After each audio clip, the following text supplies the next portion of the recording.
안녕하십니까. 오늘은 4장 유아교육기관의 실내시설 및 안전에 대한 파트고요. 우리 교재로는 88페이지 진도를 나갈 예정입니다.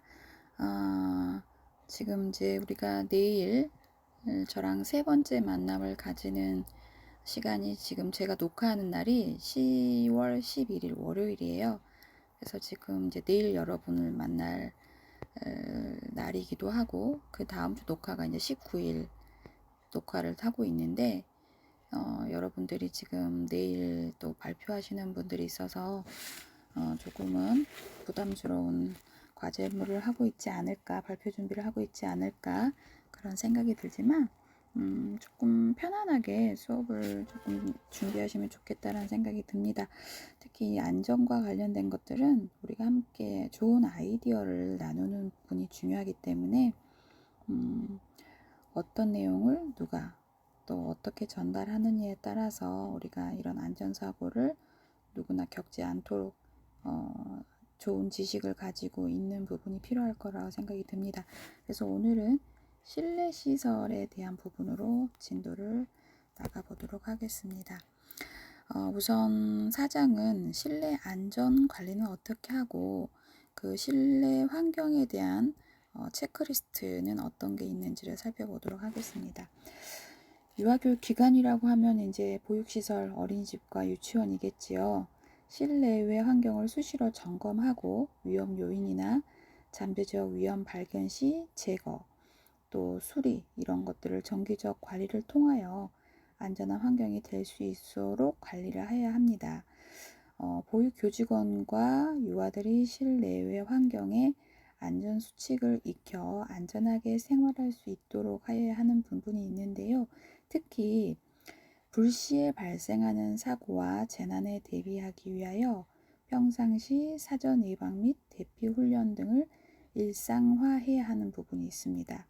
그래서 최근 이슈가 되고 있는 황사라든지 미세먼지, 지진, 또 자연재해, 또 우리가 지금 코로나 팬데믹이라고 하잖아요. 생각하지도 못한 이제 보이지 않는 바이러스에 대한 부분으로도 지금 우리가 이제 그런 대체 요령을 잘 확인하고 그런 부분들로 지금 매일 여러분들이 아이들 위생에 대해서 신경 쓰고 있는 부분이 있지 않습니까? 그래서 이 4장은 유아교육 기관의 실내 안전, 환경 이런 부분들을 어떻게 관리하고 살펴보아야 하는지를 이제 보는 파트이기도 합니다. 안전사고는 대부분 환경과의 상호작용 속에서 영유아와 교사의 부주의로 인해서 발생을 합니다. 그래서 교사는 실내 환경의 시설, 또 설비, 교재 교구를 미리 점검하고 사고의 원인을 사전에 예방하여서 이를 지속적으로 관리해야 할 것입니다. 그 첫 번째가 이제 아이들이 이제 저는 어르신들이 출근하신다라는 표현을 가끔 하는데 어린이집에 딱 들어서는 입구가 현관이잖아요. 그래서 그 현관을 먼저 살펴보면 영유아 및 외부인의 출입이 이루어지는 현관은 상시 안전하게 관리되는 것이 중요하지요. 현관문은 영유아가 성인의 보호 없이 나갈 수 없도록 철저히 개폐 관리를 해야 됩니다. 제가 이제 꽤 많은 시설을 센터에서 일을 한 2년 정도 했었는데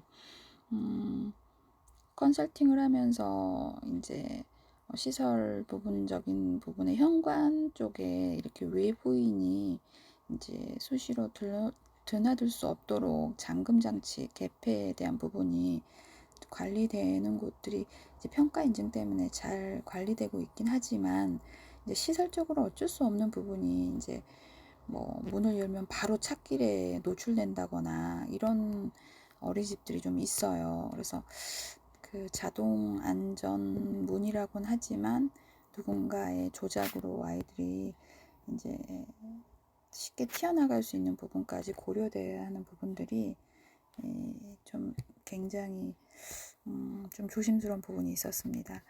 손김 방지, 이제 현관문은 손김 방지라든지 속도 조절 장치, 안전 설비 구비, 현관 내부는 눈비 오는 날 물기 제거, 이제 우산꽂이라든지 매트 이런 것들이 준비가 되어야 되겠죠. 또 여유롭고 충분한 공간을 확보하고 무겁지 않고 손가락 끼임 방지 조치가 되어 있고 또 3분의 2 이상이 투명하거나 투시가 되는 현관문을 설치해야 됩니다. 이게 이제 썬팅이 너무나 잘 돼 있어서 안이나 밖을 들여다볼 수 없게 하면 이것도 이제 지도 점검의 대상이 되거든요. 그래서 투명하거나 투시가 되는 현관문을 설치해야 되는 부분.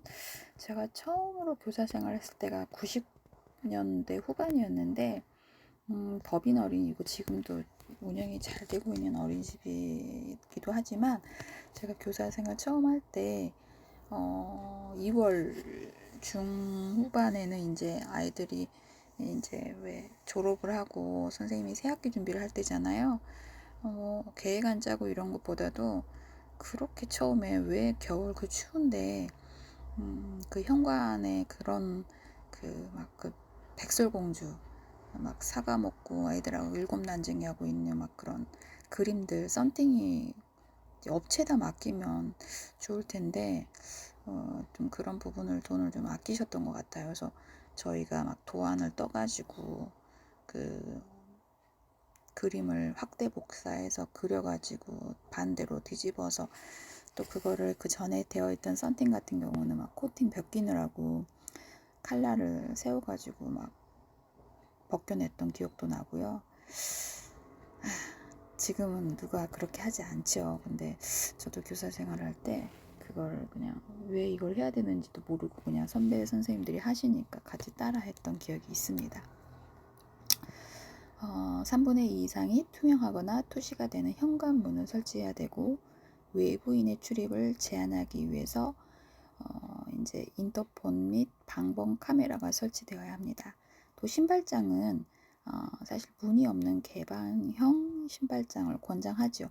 이미 이제 붙박이로 설치되어 있어서 그 문 손잡이가 있거나 문이 있는 신발장 같은 경우 이제 가끔 컨설팅하면서 이 문을 열었을 때 아이들의 그런 머리 부딪힘 이런 손가락 끼임 이런 부분들이 좀 우려돼서 이런 경칩을 좀 돌려가지고 문을 없애버리면 어떻겠느냐라는 아이디어를 주면 어떤 선생님은 원장님이 깨끗한 걸 좋아하셔서 못한다 이렇게 방어적인 태도를 보이시는 선생님들이 있더라고요.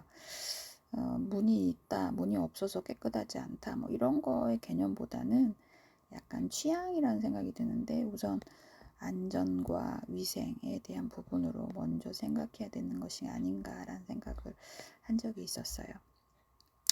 그리고 성인용 신발장에 대한 구분을 수납해야 되는 부분이 아이들하고 신발이 섞여 있으면 아이들은 선생님 신발을 함부로 만지거나 또 그 성인의 신발이 떨어지면서 아이들이 걸려 넘어질 수도 있고 또 한편으로는 이제 이건 안전과 관련은 없는데 선생님이 아이들보다 늦게 오시거나 또 아이들보다 또 먼저 퇴근을 하시는 경우들이 있어요.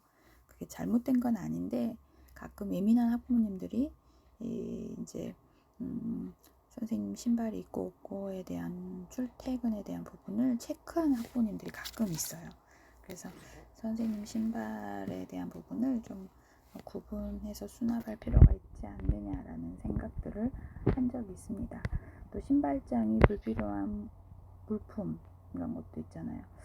가끔 좀 유리로 되어 있는 화분 또 모기 약 살충제 같은 것들 조금 흔들리면 떨어질 낙하 위험성들이 있는 것들은 좀 치워주시는 것, 그 다음에 안내판 같은 것들도 왜 이렇게 세워놓는 경우들 있잖아요.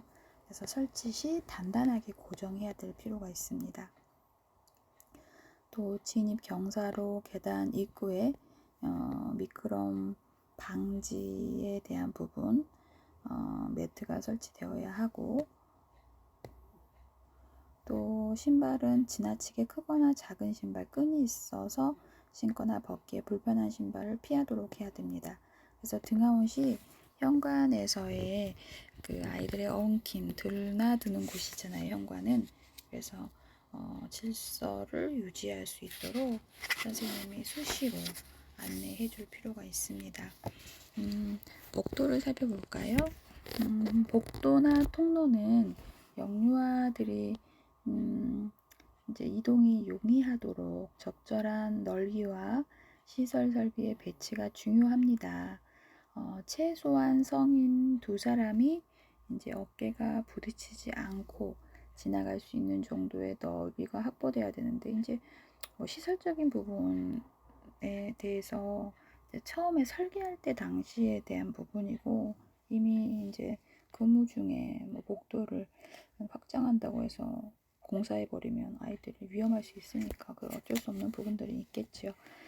파손 시에도 위험하지 않은 재료를 사용해야 되고, 벽이라든지 기둥 모서리의 안전 처리, 코너 가드를 한다든지 마감 처리 등 신경 써주셔야 되겠죠. 또 비상구나 외부 출구로 향하는 대피 경로를 표시해주고, 비상 피난 유도등 항상 불이 켜 있어야 되는 부분은 필수로 꼭 확인해 주실 필요가 있습니다. 이게 꼭 현장 관찰자 오는 날 불이 잘 켜져 있었던 부분은 필수적인데, 현장 관찰자 오는 날 꺼져버리면 감점의 대상이 되기도 하잖아요. 이거는 빼박이에요, 정말. 창문이 있는 경우 추락 방지 기구, 안전창이라든지 방충망 설치가 되어 있는지, 필요시 창틀의 모서리 안전장치 같은 것들을 설치해 주실 필요가 있습니다. 세 번째, 문과 창틀을 좀 살펴보려고 하는데요. 그 전에 우리 교재 91페이지의 팁에 복도 안에 이제 피난 유도등이라든지 비상 대피로 관리에 대한 부분이 좀 자세히 안내가 되어 있어서 읽어드릴게요. 도보거리 20m마다 복도 통로 유도등 바닥에서 1m 이하 높이로 추가 설치를 해야 되고, 유도등은 상시 전원이 연결되어 항시라고 표현했어요. 점등 및 충전이 되어 있어야 한다. 또 꺾임 공간 등으로 복도에서 비상 출입구가 보이지 않을 시 방향 지시 유도등 천장에 추가 설치가 되어야 한다라고 했습니다. 비상 대피도를 구성할 때 다음과 같은 내용을 포함해야 된다고 했는데, 그게 뭐냐면 4가지로 각 교실과 출입구 위치를 쉽게 알아볼 수 있도록 표시해야 되고, 화재 시 대피할 수 있는 비상구 위치를 표시하고, 소화기, 옥내 소화전 등 소방시설의 위치 표시를 해야 되고, 구획된 실에서 비상구 및 출입구까지의 피난 동선을 표시하도록 되어 있습니다. 그래서 비상 대피도는 교실뿐만 아니라 눈에 잘 띄는 현관, 복도 등에 꼭 빛이 되도록 해야 되는 부분이 있습니다. 피난 유도등이 아까 그 상시 전원이 연결되어 있거나 점등이 충전이 되어 있어야 된다라고 교재는 안내하고 있는데, 사실 이제 불이 나버리면 정전이 돼서 전기가 차단이 되거든요. 그래서 이제 깜깜한 밤이 돼버리거나 전기가 나가버리면 실내가 어두워져서 이제 당황할 수밖에 없는데, 이 피난 유도등은 충전이나 다른 전원으로 움직이기 때문에 불이 켜져 있어야 되는 부분이 있기 때문에 항상 항시라고 교재는 표현을 하고 있거든요. 항시 점등 충전이 되어 있어야 된다라는 부분 놓치시면 안 될 것 같습니다. 세 번째로 문과 창틀을 살펴보도록 하겠습니다. 교실의 문은 공간의 확보를 위해 여닫이 문보다 미닫이 문으로 설치하는 것이 좋으며, 한 방향으로 열고 닫도록 설치하는 것이 적절합니다. 그래서 창문의 경우 햇빛이 잘 들 수 있도록 채광을 고려하고 영유아가 밖을 내다볼 수 있는 높이에 설치하는 것이 좋습니다. 문틀 사이라든지 문틈 아래에 공간이 있을 경우 끼임 방지대를 설치하고, 영유아에게 손잡이가 닿을 경우 둥글게 처리된 손잡이를 사용하거나 손잡이 쿠션을 씌워서 사용하게 됩니다. 영유아가 교실에 들어가서 문을 잠그지 않도록 잠근 장치를 제거해야 됩니다. 또 가급적 안과 밖이 다 보이는 강화 유리로 된 투명 문을 설치하고, 스티커 등을 부착하여 부딪힘 방지라고 표시를 해주면 좋겠죠. 또 실내 채광, 환기, 방음, 온도 조절 등을 위해 필요합니다. 또 창문에 보호장치나 난간을 설치하고 창문 높이는 영유아들이 바닥에 서서 내다볼 수 있는 높이에 설치가 되어야 합니다. 그래서 영아반 같은 경우는 바닥에서 50에서 60cm, 유아반은 바닥에서 60에서 70cm 정도가 창문의 높이다라고 이해하시면 될 것 같습니다. 외부 벌레 유입을 막기 위한 방충망 설치도 필요하고요. 추락 방지 기구, 창문 보호대라든지 난간을 설치해야 됩니다. 커튼, 블라인드 선도 꼭 정리되어야 되고 커튼이나 블라인드도 방염 처리되어 있는 제품을 꼭 사용해야 됩니다. 방염 제품이라고 하는 것은 불이 났을 때 타지 않는다는 게 아니라 불이 났을 때 유해가스가 이제 다른 첨보다 화학 처리를 좀 덜해서 유해가스가 좀 방출되는 게 덜하다는 부분이 있습니다. 또 2층 이상의 경우 보호대를 설치하고 또 강화 유리가 아닐 경우 파손 대비 시트지를 부착합니다.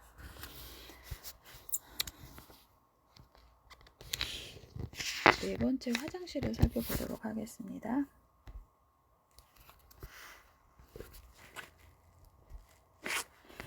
화장실은 위험을 사전에 예방하지 않으면 대형사고가 발생하기 쉽습니다. 특히 바닥의 물기를 이제 관리하지 않으면 미끄럼 사고로 바로 이어지고 또 그런 사고로 인해서 머리가 딱딱한 곳에 부딪힘으로 인해서 위험할 수 있는 공간이 되겠죠. 그래서 대변기와 소변기는 영유아의 신체에 맞추어 수세식으로 설치를 하고 변기는 영유아 5명에서 6명 한 대 이상으로 설치합니다. 미끄럼 방지 타일 또는 미끄럼 방지 매트 등을 활용하고 화장실 내부 및 외부를 소독하게 되어 있습니다. 4월부터 9월까지 주 2회 이상, 10월부터 그 다음에 3월까지는 주 1회 이상 소독을 해야 되겠죠. 온도는 40도 이하로 유지할 수 있도록 온도 조절 장치, 온수 밸브 잠금 장치, 온도계가 설치되어 있어야 합니다. 또 락스, 청소용 세제, 변기 청소용 솔 등을 이제 아이들이 보는 곳에 아니면 또 손이 닿는 곳에 보관하면 안 되겠죠. 그래서 그 창고 코너에 잘 선생님만 열어볼 수 있도록 보관을 주의해서 관리해야 될 것입니다. 김서림 방지가 된 안전 유리를 사용하고요. 세면대는 단단하게 고정시키고 모서리 안전장치를 설치합니다. 바닥이 미끄러울 경우 미끄럼 방지 또는 물기 제거 판을 설치하게 되어 있습니다. 또 유아용 화장실 문은 쉽게 열고 닫을 수 있도록 설치되어야 합니다. 유아가 사용하는 화장실에 설치된 휴지거리라든지 수건거리 등은 유아의 눈높이에 맞게 설치하며 위험요소, 이제 날카로운 부분 같은 것이 없는지 확인해야 됩니다. 성인용 화장실을 별도로 설치하는 것이 너무나 바람직한데 또 성인 눈높이에 잠금 장치를 설치해야 됩니다. 스테인리스, 타일 등으로 제작된 각진, 모서리, 손끼임 방지 장치도 설치되어 있어야 합니다. 이제 바닥 매트 이제 이거 되게 저도 이거를 한번 어린이집 운영할 때 깔았다가 한참 MBC 뉴스에 이게 환경호르몬이 되게 많이 나온다고 보도가 돼가지고 한 4,500 들여서 화장실 9개를 다 설치했다가 이거 선생님들 청소하기 되게 힘들거든요. 애들이 이제 슬리퍼를 신지 않고 맨발이나 양발 신고 화장실을 드나들 수 있는 장점이 있긴 하지만 청소하면 이제 물때가 껴가지고 이걸 걷어내고 말려서 다시 깔고 선생님들 일인데 이거를 설치했다가 그 해에 뭐 MBC 방송국에서 이게 한번 환경 호르몬이 되게 많이 나온다고 그래서 이거를 제거했던 기억이 나요. 여러분이 근무하고 계시는 곳에 화장실은 바닥은 어떻게 관리하고 계시나요? 조리실을 살펴볼까요? 조리실의 문은 영유아들의 출입을 제한할 수 있도록 문에 잠금이나 적절한 높이의 울타리가 설치되어 있어야 하고요. 조리의 편리함을 위해 내부 공간의 배치와 구성이 중요합니다. 불연 재료를 사용한 마감 처리를 해야 되고 화재를 예방하기 위한 소화기를 비치합니다. 정수기에 뜨거운 물에 안전장치를 설치하고 조리실은 유아 활동 공간과 분리되어야 하고요. 분리가 어려운 경우 안전장치를 설치합니다. 주방에서 교실로 음식을 이동 시 음식을 여러 차례 나르는 것이 아닌 전용 카트에 싣고 한 번에 나르도록 하고요. 뜨거운 물과 음식은 화상 방지를 위해 미리 식혀서 제공하게 됩니다. 조리실의 벽, 바닥, 천장은 모두 내화성, 내수성, 내구성이 있는 재질로 설부를 하고요. 조리실은 채광이 잘 되고 환기를 자주 시켜 청정한 실내 환경 유지를 해야 될 필요가 있습니다. 조리실 내에 소화기 같은 여러 가지 소방 설비들도 잘 확인을 하실 필요가 있습니다.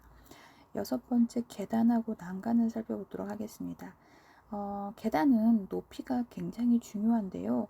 저도 한전어린이집 운영할 때 이제 2층 건물이다 보니까 영화반이 초창기에는 되게 많이 세팅을 하다 보니까 1층은 다 영화반인데 한 반에 아이들이 2층으로 올라갈 수밖에 없는 편성을 하다 보니까 영화반의 그 보폭을 계산할 수밖에 없더라고요.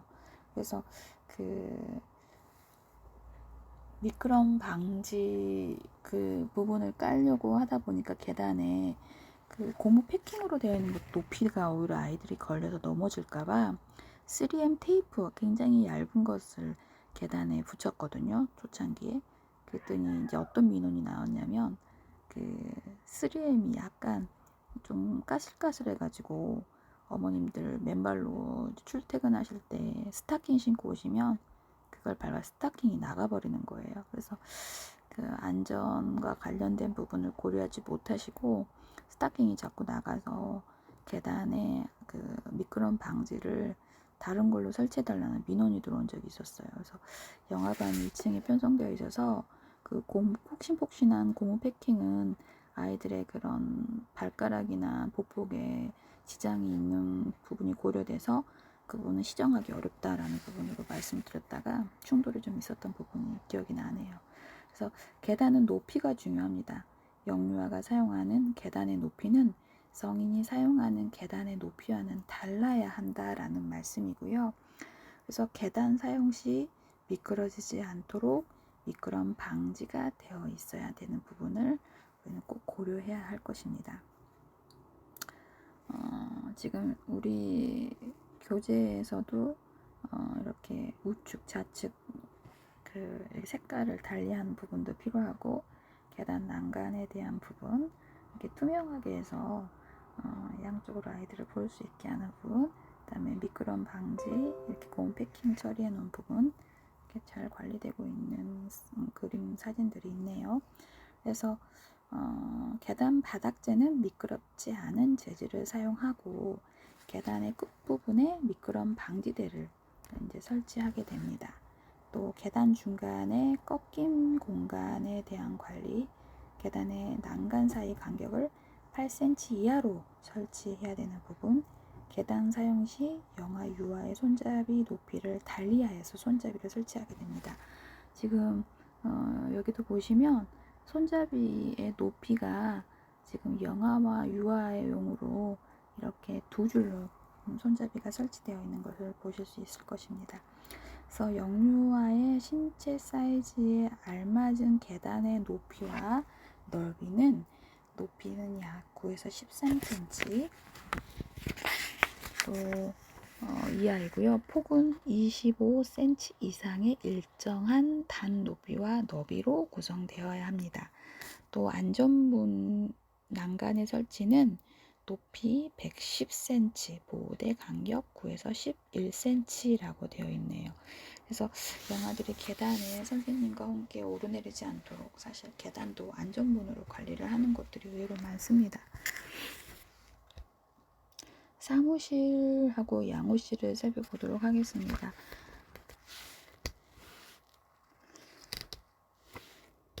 잠깐 끊었다 갈게요.